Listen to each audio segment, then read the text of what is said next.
All right, well, we're going to go ahead and get started. Thank you very much for joining us today for a discussion of the links between population health and the environment. This is Kat Lazaroff from Resource Media, and I am just going to give you a few logistics, and then I'll turn the call over to our moderator, Ken Weiss. Unfortunately, the technology we're using for the call won't allow us to take questions by phone, but we encourage you to submit questions via chat. Just click on the chat box in the upper left of your screen to get started. Once the speakers have made their opening remarks, we'll be answering questions submitted via chat, so don't hesitate to queue up your questions now. Please identify yourself and your affiliation when you submit your questions. And now, I'd like to introduce Ken Weiss. Ken has been a reporter for the Los Angeles Times since 1990, where he has covered education, government and politics, science, and the environment. Last year, as the world's population hit a new high, he wrote a landmark 5-part series on population called Beyond 7 Billion. He's now on leave to write a book, and we're excited to have him join us today to lead our discussion on how reporters and others can connect the issues of population, health, and the environment. Take it away, Ken. Thanks, Kat. We have 3 featured speakers today, and they're precisely the kind of experts I like to interview. They're smart, and they're knowledgeable, and they're reasonably straightforward. And I'll introduce them in a minute. First, for this webinar called Not Just the Numbers, I want to dip into the numbers, of course. It's important that we're all aware of the latest statistics to know where we're going and help frame the issues. The UN Population Division recently revised its projections for the global population. There are now 7.2 billion of us. And as happened in previous updates, the demographers there once again revised their numbers upwards. They now project we'll hit 9.6 billion by the year 2050, and they've added 300 million more than their projections just 2 years ago. And that's roughly the equivalent of every man, woman, and child living in the United States. And globally, they project we'll hit nearly 11 billion by the end of the century. That's 700 million more than they anticipated just 2 years ago. And they don't see an end in sight to the growth. Now, all of these projections are based on birth rates continuing to fall as they have since the 50s. But the reason that they've been upping their estimates is that birth rates, or more precisely fertility, isn't falling as fast as demographers once predicted. And that's been especially true in sub-Saharan African countries. And demographers believed that for a long time that Africa's population was going to triple. Now their best guess is that it will quadruple. And unless something changes in a major way, Nigeria will pass the United States as the 3rd most populous country by mid-century and rival China with its number of people by the end of the century. As for the rest of the global growth, most of it is in Asian countries, particularly in South Asia, and some of the growth is in the Americas, especially the United States. So what does this all mean for the environment? And that's the question I've pursued in recent years after spending a great deal of my career focused mostly on rising human consumption. A couple of years ago, I set off on a journey to take a hard look at these issues and try to answer a couple of basic questions. Can we live sustainably on this planet, and for how long?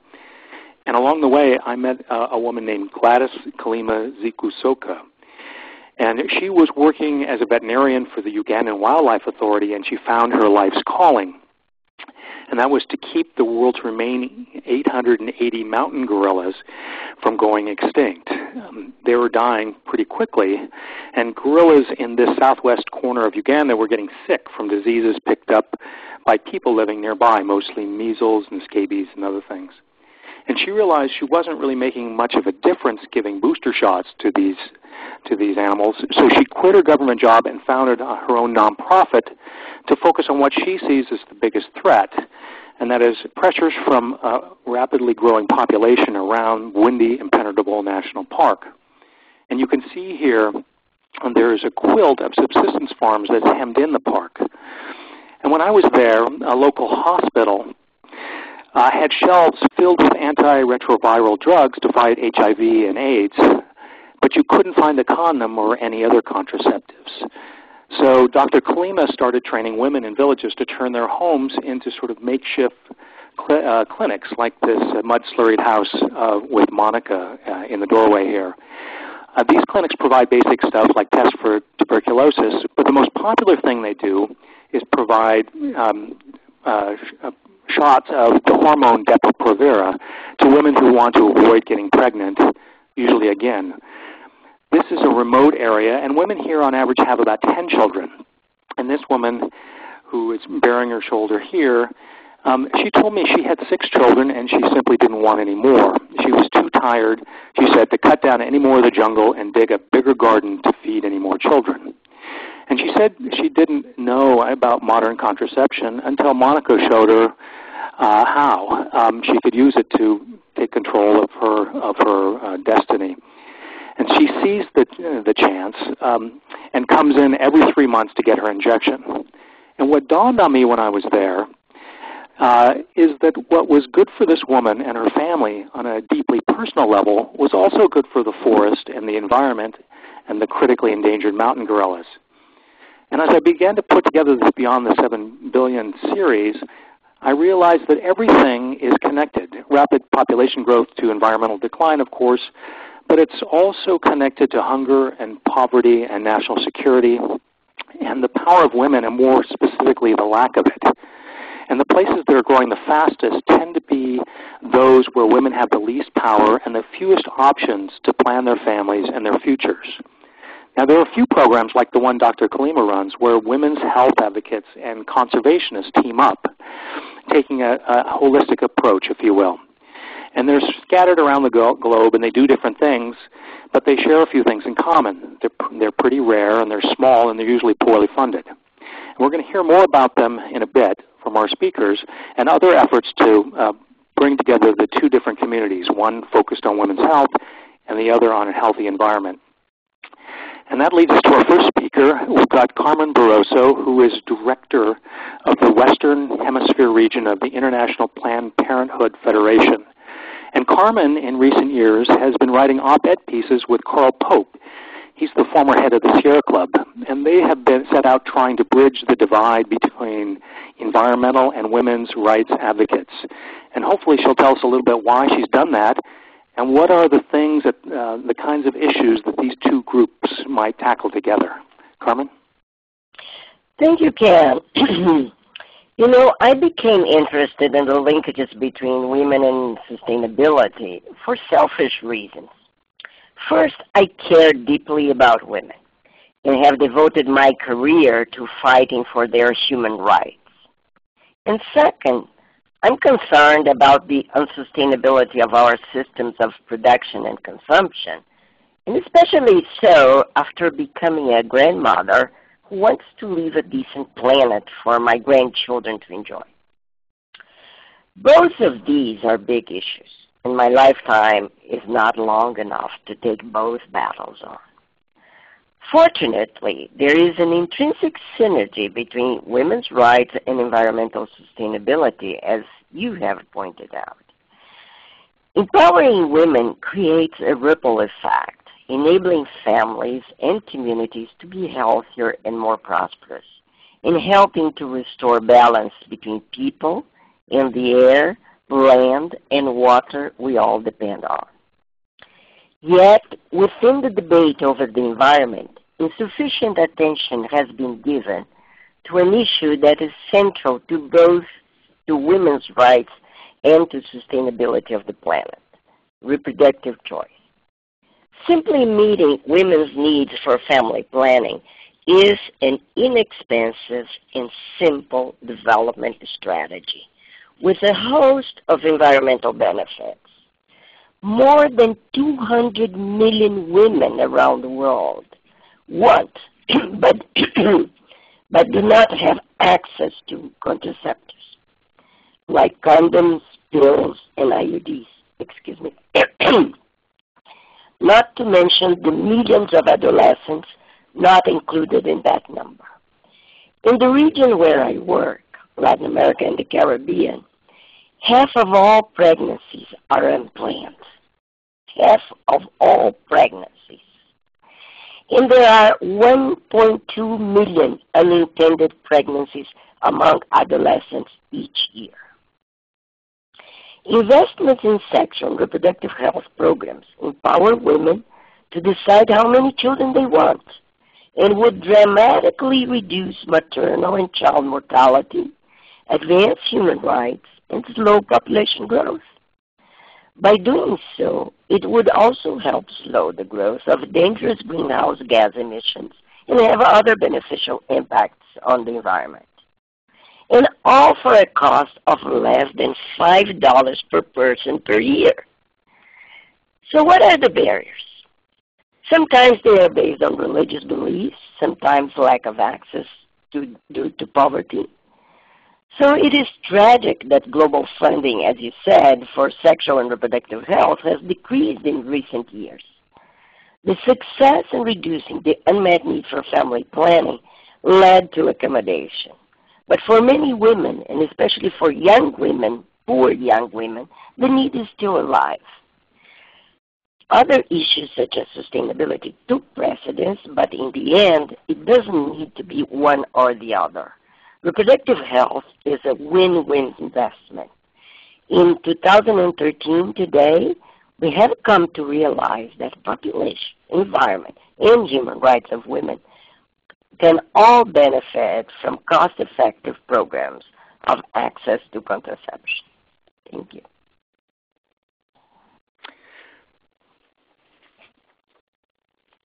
Great. Thanks, Carmen. I appreciate that.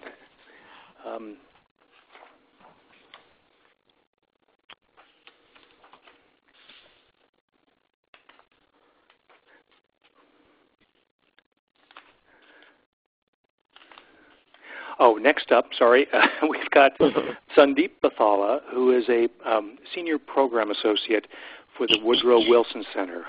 It's a think tank in Washington, D.C., and Sandeep works with the Environmental Change and Security Program.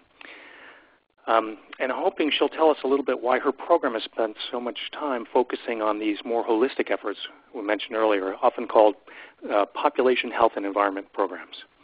Sandeep? Great. Thank you, Ken. As you mentioned, the Woodrow Wilson Center is a think tank. It's the formal memorial to our 28th president, the only president thus far to have achieved a PhD. And in his honor, we aim to bring the worlds of policy, practice, and academia together to better inform each other. Like you said, I'm a Senior Program Associate within the Environmental Change and Security Program, also known as ECSP. ECSP is 19 years old, and we look at the various connections between health, environment, livelihoods, population, and security. The majority of our funding comes from USAID's Office of Population and Reproductive Health for our Health Project, which incidentally stands for Health, Environment, Livelihoods, Population, and Security. ECSP brings together high-level scholars, policymakers, donors, the media, and practitioners through events, research, publications, multimedia content, including audio and video content, and our daily blog, New Security Beat, which you now see on your screen. I can't emphasize enough the wide range of people, from military leaders to corporations, who are interested in how population dynamics interact with the environment. We break down the silos between population, environment, security sectors to bring them together to recognize that demographics and natural resource use has repercussions for foreign policy, national security, global health, international development, and women's and human rights. Since 2007, our blog, New Security Beat, has been working to illuminate the connections.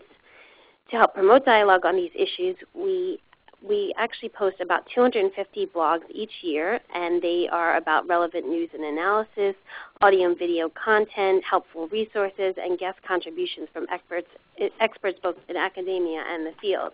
And you can see on the screen that we break things down by topic, by whether it's multimedia or film, publications. We have links to our events. We post event summaries of all the events we do host in Washington, D.C. Through the video content that I was talking about, we have featured PhD programs on the ground. You'll see in this next slide some images from and a link to a video we did about PhD projects in Ethiopia. But the bulk of the showcasing we do on PhD projects comes through the approximately 35 events we host annually. In this next slide, I will show you some of the projects we have featured over the course of the 3 years that we've been having this HELPS project. Actually, Kat, if you go to the next slide, I wanted to showcase in particular the Gypsido project, which is in Ethiopia. One of the reasons why we are focused on Ethiopia is it's the second largest country in Africa and one of the 49 least developed countries. It has among the highest levels of unmet need for contraception in Africa. Ethiopia faces compound challenges related to this high population growth, land degradation, deforestation, and poverty, which will all have be exacerbated by climate change impacts. I had the opportunity to travel and see efforts in Gypsido. Gypsido is one of the oldest indigenous NGOs in Ethiopia. It stands for the Gurage People Self-Help Development Organization, and one of the largest environmental concerns in the area is land degradation. An increase in participation mixed with deforestation caused by rapidly growing population has caused high levels of soil erosion. And if you look at this on the top row, the middle slide, you can literally see the soil erosion on the ground there. And it was one of the most impactful things when we were going on this visit actually was that I saw a goat stuck in roots. And we happened to be walking by as that goat was stuck. And we were able to pull the goat out. But you can imagine the implications on a farmer's livelihood if he was to lose a goat, for example, because of the goat being stuck in the soil erosion. So what Gypsido does is it organizes youth groups to work to respond to these vast amounts of land degradation. It provides the groups with training in resource conservation, advanced farming techniques, and soil and waste management, in addition to providing supplies for their efforts. Another neat thing that occurred when I was there was that I saw the youth groups working to plant vetiver grass. And vetiver grass has roots that are far-reaching and actually up to 6 meters, and this can help prevent soil erosion. To give you a sense of the outcomes that this project has had in the short period since 2008 when it started, at that time the contraceptive prevalence rate was 8.1%, and now in 2010 they're reporting a contraceptive prevalence rate of 33.46%. So you can see the impacts when it comes to population and health. With regards to environmental impacts, since the project started in 2008, 3 square kilometers of vetiver grass strips have been planted. So again, some impacts that are hard not to notice. If we could move a few slides further, I would also like to mention the importance of our events in terms of really bringing out the stories and our videos. We recently published on our website a video that showcased my colleague's recent trip to Tanzania. The video is called Healthy People, Healthy Environment. It's about integrated development in Tanzania. And in the film, we have opportunity to meet with Rukia, Muya, and Fadia. These are all community members, which are some of the most important tools when it comes to the PHE approach. These local villagers have become peer educators who have discussed the linkages between conservation and health with their neighbors and spread the use of interventions such as clean cook stoves, sustainable seaweed farming, and reproductive health services. So that's the range of things we do over at ECSP to highlight the key PHE projects across the globe. Thank you. Thanks so much, Sandeep. Finally, we've got Kim Lovell, who is director of the Sierra Club's Population and Environment Program.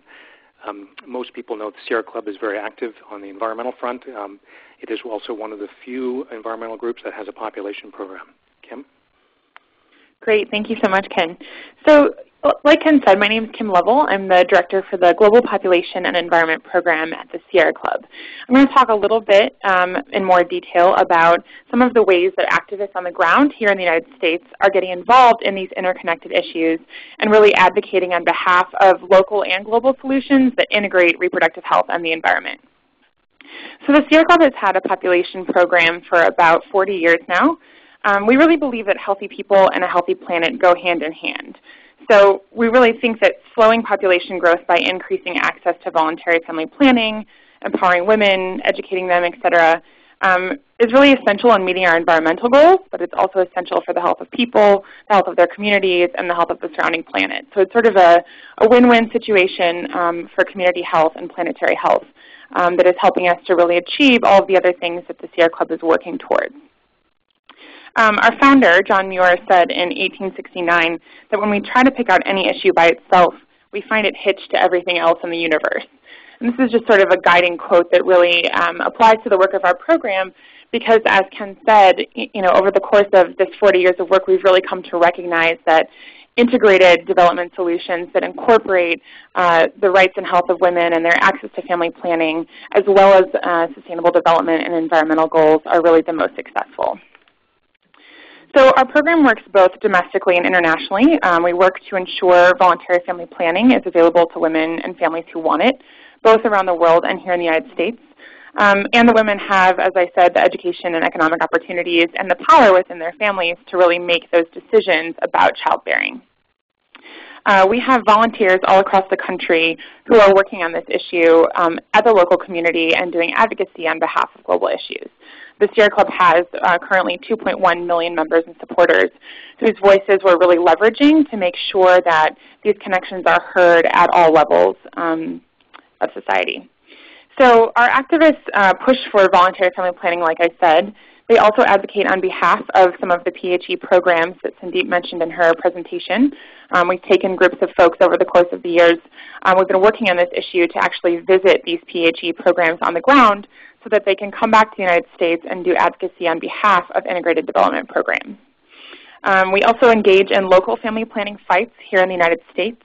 As many of you know, if we're looking at family planning access and population, a lot of folks really see this as sort of an international issue. But here in the United States, over 50% of our pregnancies are unplanned. We have the highest teen pregnancy rate in the developed world.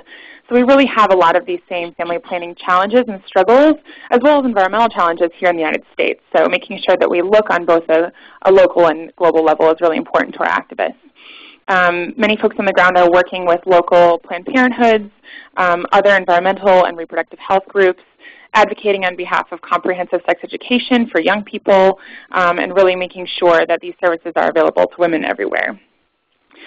We've also been involved with some work on reproductive health and toxins, looking at the detrimental impacts of environmental toxins, toxins in our products, et cetera, on the reproductive health of women, both here in the United States and abroad. As you saw on that first slide, there's an image of a pregnant woman with some information about mercury. That was a campaign that the Sierra Club did last year, looking at mercury from our nation's coal-fired power plants, and specifically in the toxic runoff of those plants called coal ash. And some of the toxic chemicals in coal ash that in fact is not regulated in the United States, the sort of disposal of that toxic runoff, are really impacting women and families in a detrimental way. So this is just another example of how these issues of health and reproductive health in the environment are sort of linked at every level and every environmental issue that we look at. So we really, an essential part of our work at the Sierra Club is really creating and building the next generation of young people who understand these connections and really get intersectionality and recognize that they can't really work on any one reproductive health or population or environmental problem without addressing these other issues. Over 50% of the world's population right now is under the age of 25. So we really have a unique challenge, but also a unique opportunity to really ensure that young people are really getting this and coming to understand these connections and working for them, on their college campuses and their communities now, but also as they grow up and take over some of our jobs, that they're working on these issues in an intersectional way. Sierra Club focuses on training college students through a fellowship program that we run twice a year, as well as a series of workshops in collaboration with other partners to make sure that young people get these links and are equipped with the tools to take action, to show films, to do advocacy, to talk to their elected representatives, and to really be pushing for these links at the local level. So that's a bit of a summary of our work and how we're sort of taking this issue to the ground and making sure that folks get this here in the U.S. We think that's essential. As Obama mentioned in his climate speech yesterday, if anyone was listening to that, we have a responsibility here in the U.S. to really be working on these issues, both in our own country but also globally, and really serve as a model and as change agents to make sure that these changes are happening. These last few pictures are just some photos of some of our activists at various rallies and marches. In the bottom is a photo of a group of Sierra Club folks on a trip to Ethiopia, actually, to look at some PhD programs there. At the top is a youth presentation in Texas at a small university engaging students on local environmental and reproductive health challenges. So it's a little bit of an overview of our work, and I hope that folks will ask questions. Thank you. Thanks, Kim. Okay, so I want to encourage folks to ask questions. The way you do this under this technology is if you don't see a little chat box, you click on chat, and you should see a box that says type message here, and then fire away. While we're waiting for questions to come in, I will launch into this, and maybe Kim, we can pick up with what are you finding on college campuses? Is there energy around this issue? Is there is this going to be an area for ripe for student activism in the future, or is it, sort of blasé?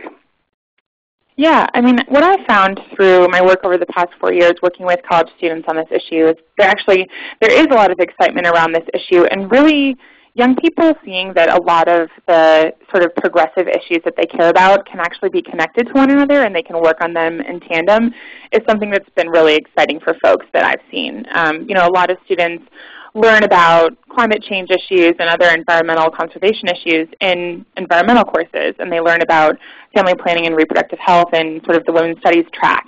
And a lot of folks are passionate about both of those issues but don't really see them as linked to one another. So I've seen a lot of energy and enthusiasm when sort of presenting these themes as being connected and being something that we can work on in tandem, being especially exciting for young people sort of entering the job market and looking for ways to kind of tackle multiple issues that they care about in one place. So I definitely have seen energy and enthusiasm around this. I think that now increasingly young people are getting more and more interested in climate change issues. We're actually taking part in a huge youth conference and rally coming up in October called Power Shift, where 10,000 young people from around the United States will be gathering to work on climate and environment issues and really organize around those. And that's a huge number of young people coming to one place from around the country to really get active and do something about this issue. And we will be there talking about the links to reproductive health and population and how folks can get involved. So I definitely think the energy is there. Great. Thanks so much. We have one question here bringing up the immigration issue in the United States. It's from Mary Catherine O'Connor, a freelancer. And she writes, if I read that the current immigration bill passes, the population of the United States would grow from 313 million in 2013 to 381 million in the next 20 years. Is there demographic research to show whether moving that population from other regions such as Latin America to the United States would lead to a net gain or a reduction in population? In other words, are immigrant families likely to become larger or smaller than they would if they were not, wait a minute, something happened. I don't know what happened to this question. It disappeared. Are immigrant families, well, now it's disappeared altogether. Anyway, we have the gist. Who wants to tackle that? Carmen, do you want to start? Okay. Well, demographers have been pointing out to one factor that normally is neglected about the determinants of immigration, which is the population growth in the other countries. And there is the case, for instance, of Puerto Rico, which in the 1920s had a large immigration to the U.S., and that has been decreasing to a point where practically there is none currently. And in Mexico also, few people have paid attention that the net immigration from Mexico is has practically disappeared, And one of the factors, there are many factors, of course, the economic crisis and so on, but one of the factors is that both Puerto Rico and Mexico have their own population growth very much diminished by the fact that women now have a greater opportunity to control the number of children they want to have. And therefore, there is, let's say, less urge to move because the land that had to be divided by many children now is no longer the case, and that was a major push for migrating to the U.S. So the answer to this question is very complex because if you change first of all, it depends on what kind of changes the politics will allow in Washington. And second, it will depend on the dynamics of the sending countries. And the countries in Latin America are now, many of them, going through a slowing of the population growth and therefore have less of an urge to migrate. So that's one point. But I think the debate about access to contraception should take a broader view because it's important to give women both in the U.S. and abroad the right to have access to the means of deciding how many children they have. It's a global problem. It's not a U.S. problem or a Mexican problem or Puerto Rican problem, because in spite of the fact that today it's much easier for any women in the world, well, not for any, for women in the world generally to have control over whether or not to have a child, is still, as I mentioned, half of the children are unplanned. And that is especially so for poor young women who really don't have access. So what we need to do now is to democratize access so that there won't be women for whom the desire to avoid a pregnancy is not in her hands. So that's why it's important to increase funding for programs that provide that access. And it's very interesting because the latest data about the U.S. shows a decrease in fertility. And the work of Planned Parenthood in the U.S. has worked because giving access to the poorest women, the immigrant women were the ones who had the largest decrease in their fertility in the U.S. Great. Thanks, Carmen. I think Kim wants to weigh in, but let's just also include that Carmen had mentioned that half of all pregnancies in Latin America are unintended, and Kim, you had a similar statistic. Maybe we can also address what are the differences, if there are any, between the United States and Latin American countries, and which all, of course, fits in with the immigration issues as well. Sure. So yeah, I just wanted to kind of add on to Carmen's point before. Certainly, believing in the importance of addressing sort of the root causes of immigration by making sure the community needs are met in places around the world, and that people don't have the need to migrate, but rather can meet their own needs for education and economic opportunity in their country of origin. But I think that another sort of dimension to this debate really gets at the title of this webinar, which is not just numbers, and looking at the fact that it's not just net gain or net loss in a country that's really impacting climate and the environment, but really the consumption rates of those folks in those countries and sort of the way that we're using and consuming resources.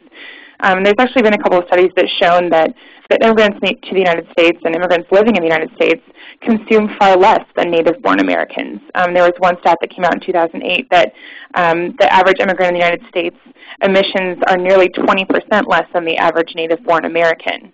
So when looking at this issue of sort of the intersection between climate and the environment and reproductive health and population, making sure that we look at consumption rates and sort of how we're using these resources, not just how many people are using them and where they live, I think is essential. Great. Thanks, Kim. We have a question for Sandeep. This is from Susan York with the Institute of Population Studies, and she wanted you, Sandeep, to expand on how you see the international commitment to population health and environmental programs and the efforts to expand into other countries such as India.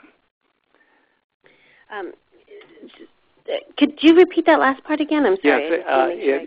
Are there efforts to try to expand these more holistic programs into countries such as India? Absolutely, and I think that's one of the whole points of our program. We really do showcase best practices and discuss lessons learned so that folks and organizations who have an interest on these topics can think through how it could play out, how the programs can play out to adjust their specific community needs. In addition to the efforts that we do have in Washington, D.C., a number of our staff members do travel to different conferences. We've had panels at the International Family Planning Conference, for example, when it was in Dakar in 2011.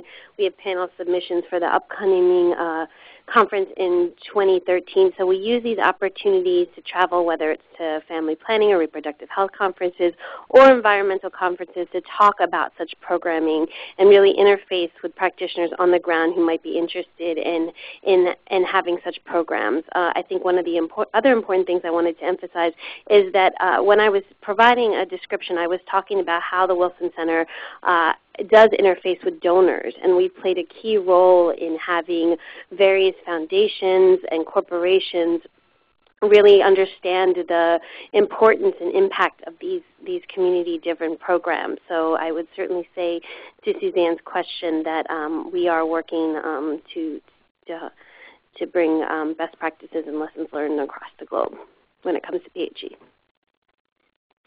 Great. I wanted to ask a question of Carmen to get a sense of the historical sweep of this. There was some considerable divisions between these two communities back in the Rio conference in '92 and again in '94, where the environmental communities and women's rights communities were suspicious of each other, I think would be a nice way to put it. Do you think that there's been any change of late on this issue, and something that you and I know Carl Pope were trying to bridge this divide? Do you see progress on this, or is there continue to be this sort of mutual distrust? I think there has been progress, and the distrust is not totally gone, you know. And it's not only mistrust; it's also a problem of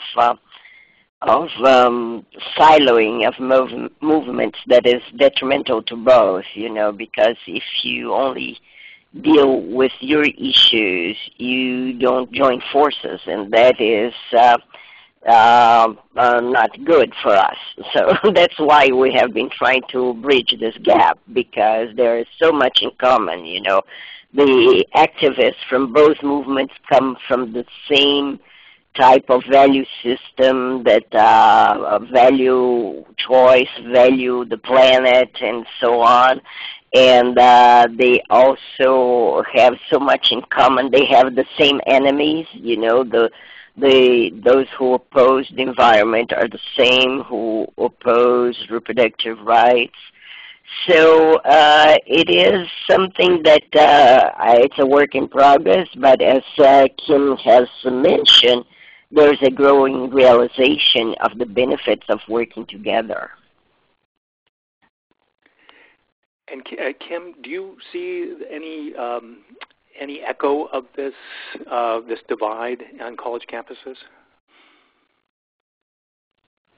It's been interesting for me because I don't see it on college campuses. I don't see it amongst young people. I think that sort of division and that fight is one that you know, a lot of young folks that we work with weren't really around for, they were in diapers for. And so not really knowing some of that past or you know, having been there and experienced it, I think folks kind of see this, at least young people today, as sort of a duh. You know, like, of course, if you're going to try to improve the health of a community, the health of those people and the health of the resources in that community are both essential towards that improvement. And I think that's something that really resonates with folks if they haven't really been privy to some of those fights at the international level around connecting these issues that I think often have to do a lot with the language that we're using and the ways that we're talking about the connection, but not the connection itself, because I think that it's pretty obvious to most folks, and I've seen that in youth, that sort of deep understanding. Great. If I may add, I think there is also a problem of a complacency. Living in a country where, in spite of all the attempts of the extremists to curtail access to the means of controlling your body, you have some, and this may make the young people think, well, yes, I'm supportive of reproductive rights, but this is a battle that was already won. And that's not the case. That's the problem. The problem is that the awareness of so much that remains to be done. And see, for instance, the recent victory in this country about the emergency contraception, the Plan B that can now be sold without a prescription or without a date, without a checking of the age of the buyer. That's very good, and that should be celebrated. But when you look at the price of that pill, it's out of reach for most poor young women, and that is something that is still a big problem. And that's just one example of a broader problem that is both in this country and abroad. It's much more available. The contraceptives are much more available, but not to every segment of the population. And in Latin America and the Caribbean, the region I work in, there is this myth of the middle-income countries. They became middle-income countries, and the problem was solved, and so we don't need development assistance to them anymore. That's the myth. And the fact is that in these countries, indigenous women, Afro-descendants, poor young women, still don't have the resources to have, or the information. The other important point that Kim made is about that the campaigns for the environment and for reproductive rights have to include comprehensive sexuality education. The schools still don't teach the basics of reproduction or the discussion about values and the empowerment of young women to make decisions that are beneficial to themselves and their communities. Great, thanks. Moving to a question from Patrick Fort, who writes for the Boulder Weekly. A question to Kim. What differences do you see generationally in views on environmental issues?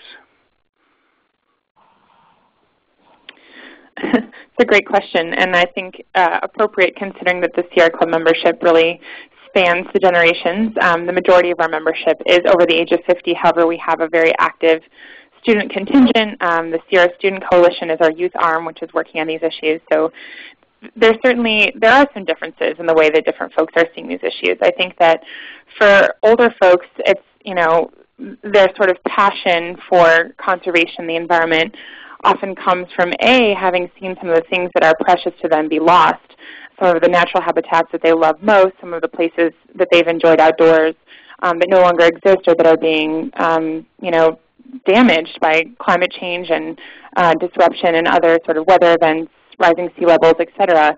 I also think that the sort of world that we're going to pass on to our children and our grandchildren is a big motivator for older folks in terms of why we need to take action now.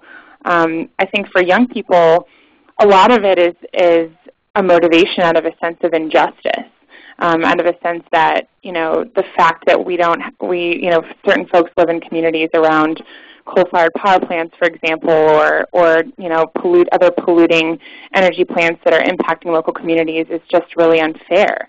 Or the fact that we're not going to have some of those special places that our parents and grandparents enjoyed because the climate is changing so rapidly and because some of those places are disappearing. It is also a big motivator to really get involved in this issue. So I think that's where some of the divide comes in. But I would say also that there's more of a shared values and shared concerns than there is a divide generationally that I've seen working with the Sierra Club and all of our volunteers and supporters over the course of the time that I've been here. And I think that those things that we have in common in terms of seeing community and familial and personal health being connected are what's pushing us forward and really important. Great, thanks. Patrick has another question that comes to what we were talking about earlier about half of all pregnancies in Latin America and similarly in the United States are unintended. And he asked, why is access to birth control and contraceptives so difficult to come by in the United States? And what methods are being used in other places in the world? And what different strategies are being taken or used that might work there or here? Well, do you want me to take that? Sure. Why don't you? Well, difficulties arise from, first, a culture of hypocrisy. For young people, this is especially acute because there is a whole media there that is incentivizing sexual activity, and at the same time, we're pretending that young people are not sexually active. And so if they're not sexually active, they don't need sexuality education. And if they don't get sexuality education, they forget that with sex comes the risk of pregnancy.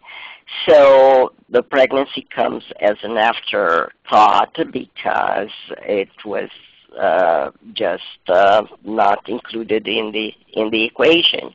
That is a very common case. There is also the case of the costs of the contraceptives that are expensive and people can't afford it. Especially young people don't have money, but also older women many times cannot afford it. Now, what is working? It's working the services that are subsidized and therefore are cheaper, and that is what I mentioned with regard to the inclusion of contraceptives in insurance, which is an important point. I think in this country will change the picture. It is also education, both in formal programs like in schools. Excellent programs have been tested in work.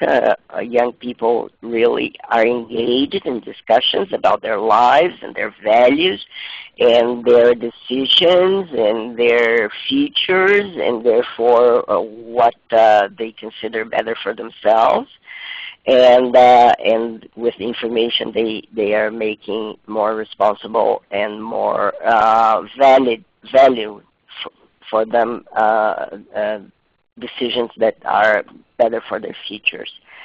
Now, there's also the other technique is peer education, which works very well, and the engagement of young people. That's another important point because the majority of the population, as we know, and today are young, and so they can learn from each other. We use in our programs of the International Planned Parenthood Federation in the Western Hemisphere region, we use a lot of peers, young people distributing condoms, teaching their colleagues about the value of prevention, and so on.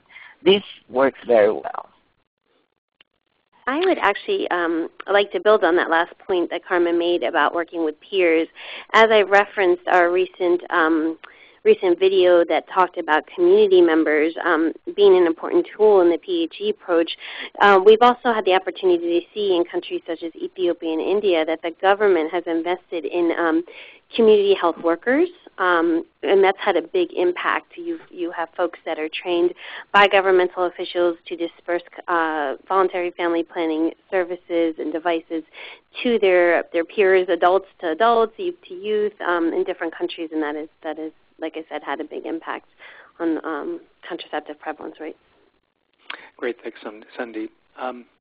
We have another question here related to this from Tanya of Care USA. And she asks, in addition to working with poor communities to enhance women's access to family planning, do organizations work with communities to realize their rights to own or have access to natural resources?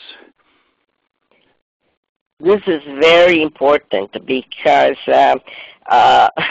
I remember one of our colleagues in El Salvador that went to work with indigenous women and to preserve the forests, and they discovered that women have more pressing needs, and then when they addressed those more pressing needs, which was the need for health care and reproductive health care, women then felt empowered, and then they cared about the forest, and then they became good stewards of the forest. It was a very interesting process, of the feeling of empowerment, because when you feel disempowered and everything happens to you and you cannot do anything about anything, then it's very hard to mobilize for good causes like the preservation of the ecosystem. But when you start at a point where the most pressing need is, and help women to feel empowered and the subject of rights, and with the ability to express their preferences and to act on those preferences, they become really powerful agents of change. Great. We just have a couple of minutes left. Sandeep, do you have a last thought you want to get out there? Oh, I actually just wanted to build on Carmen's last point there. When we think about PHE programs and the ripple effect they have, Carmen certainly spoke to how when women have better access to managing their childbearing decisions, they often become better managers of natural resources. But you also have conservation efforts through PHE programs really opening up the door to reproductive health for men in particular. And I think we can't emphasize enough the ripple effects of these types of programs. Great. And Kim, I'll leave the last word to you. Thanks. I guess just as a conclusive thought, I think that the title of this presentation was not just the numbers, as I mentioned. And I think that, we really see this as not just about the numbers, not just about the environment, and not just about women. It's about all of those things. And the Sierra Club really started and was founded on this belief of a right to clean air, a right to clean water, the right to some of those environmental resources that the question from CARE was regarding. But we've sort of branched out from that to recognize that a right to family planning services, a right to an education, a right to the power within the context of your own family and community are essential to all of those other rights, and that these things are really essential to address and to confront in tandem with one another. So, I just feel really privileged to be doing this connected work and with all of the great speakers and writers who have taken part in this presentation. So thank you. Okay. Thank you all for participating very much. Kat, do you want to explain how this will be available later with additional resources on this website? Yes, absolutely. And thank you all for all the speakers for participating today, and for all of our participants who joined us by web and by phone. As I've put up on the last slide, we will be posting a recording of today's presentation on Resource Media's website. I'll be writing a blog post to accompany that. That'll probably be up sometime tomorrow. I believe it's also going to be up through a couple of other places. I'll link to those from that blog post. And feel free, I know there might have been one or two questions that we didn't get to today. Feel free to follow up with me or with, and my contact info is on this slide, or with any of the speakers who have generously provided their contact info as well. Thank you very much.